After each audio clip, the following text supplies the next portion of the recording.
Hello everyone. तर आज आपण बनवणार आहोत व्हेजिटेबल पुलाव.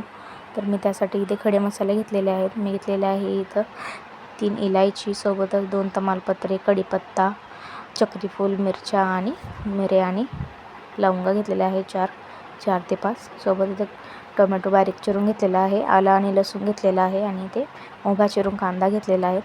सोबतच व्हेजिटेबल पुलाव म्हटल्यावरती इथे मी घेतलेल्या आहेत भाज्या, वाटाणा, बटाटा आणि इथे घेतलेले आहेत तांदूळ स्वच्छ असे धुवून. आता हे आपण भाज्या घेतलेल्या ह्या चांगल्या स्वच्छ आपल्याला धुवून घ्यायच्या आहेत. सोबतच आलं आणि लसणाचे पण चांगलं ठेचून घ्यायचं आहे. इथे मी घेतलेले आहे एक टोप, त्याच्यात तेल लावलं आहे तापायला.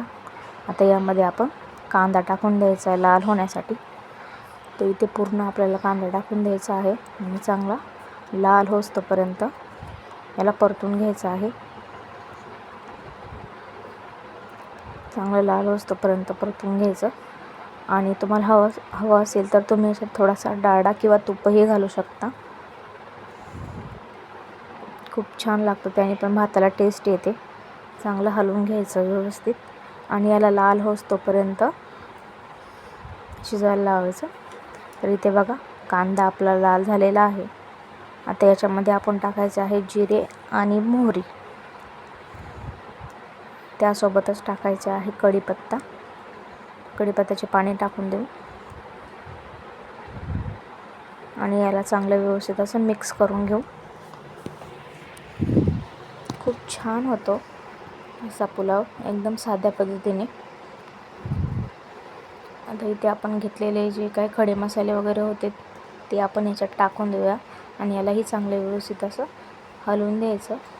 1-2 ते 3 मिनटं परतून द्यायचं, जेणेकरून भातात खूप छान असं याची टेस्ट उतरते. चांगलं परतून घ्यायचं. आता आपल्याला याच्यात टाकायचं आहे आलं आणि लसूण, जे आपण बारीक केलं होतं. याचा कच्चा वास जोपर्यंत जात नाही तोपर्यंत याला आपण हलवत राहायचं.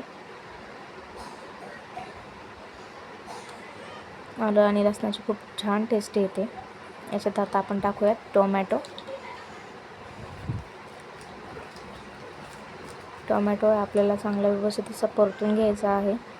त्याचा खूप गाळही करायचा नाही आहे. भातामध्ये ते खाताना आपल्याला लागला पाहिजे आणि दिसलाही पाहिजे. कलरफुल भात वाटतो मग. आता याच्यामध्ये आता आपल्याला टाकायचे आहेत धने. याच्यामध्ये आपल्याला टाकायचे आहे आता आपण इथे घेतलेला आहे बिर्याणी मसाला. सोबतच इथे घेतलेला आहे मी लाल मिरची पावडर. याला चांगलं असं व्यवस्थित हलवून घ्यायचं. चांगलं असं व्यवस्थित परतून घ्यायचं. मसाल्याला चांगलं असं तेल सुटलं पाहिजे. तुम्ही बघताय की चांगलं असं मस्त याला तेल सुटलेलं आहे. आता याच्यात आपण टाकून देऊयात 2.5 चमचे मीठ आणि याच्यात आता आपण टाकूया धना पावडर अर्धा चमचा आणि पाव चमचा हळद टाकून देऊ आणि चांगलं असं मिक्स करून घेऊ. ते मी मिक्स करून घेतलेलं आहे. आता आपण ज्या स्वच्छ भाज्या धुवून घेतलेल्या होत्या त्याही आपण याच्यात टाकून देऊया. याला पण चांगलं असं मिक्स करून घ्यायचं. चांगलं व्यवस्थित सगळ्या भाज्यांना मसाला लागला पाहिजे. आता याला आपण 2 मिनटं झाकण ठेवून असं शिजवून देऊ थोडा वेळ, 1-2 मिनटं. आणि त्यानंतर तुम्ही बघू शकता की भाज्यांना पूर्णपणे तेल सुटलेलं आहे. आता यावरती आपण कोथिंबीर टाकून देऊयात. कोथिंबीर फोडणीलाच लगेच टाकली की त्याची भातात स्मेल पण खूप छान उतरते आणि टेस्टिंगलाही खूप छान होतो. तर इथे पूर्ण असं मी चांगलं व्यवस्थित ढवळून घेतलेलं आहे. आता यामध्ये मी एक तांब्याभर गरम पाणी केलेलं आहे, ते मी यात ओतलं आहे.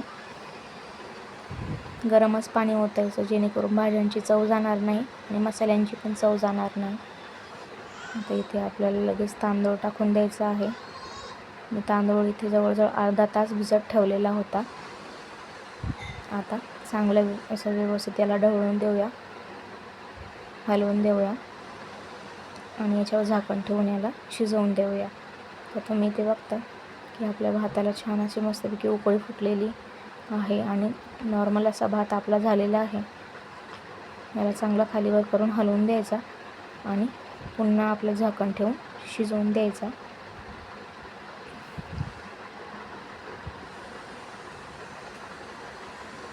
हे बघा, मी इथे खाली ठेवलेला आहे तवा. नॉर्मल भात झालेला आहे. तो पाणी पूर्ण आटल्याच्या नंतर आपल्याला तवा आणि वरती जड वस्तू ठेवून द्यायची आहे. इथे बघा, आपला भात रेडी आहे. खूप सुंदर आणि छान झालेला आहे. तुम्हाला जर ही रेसिपी आवडली असेल तर लाईक, शेअर आणि सबस्क्राईब नक्की करा. सोबतच बेल आयकॉनवर क्लिक करा.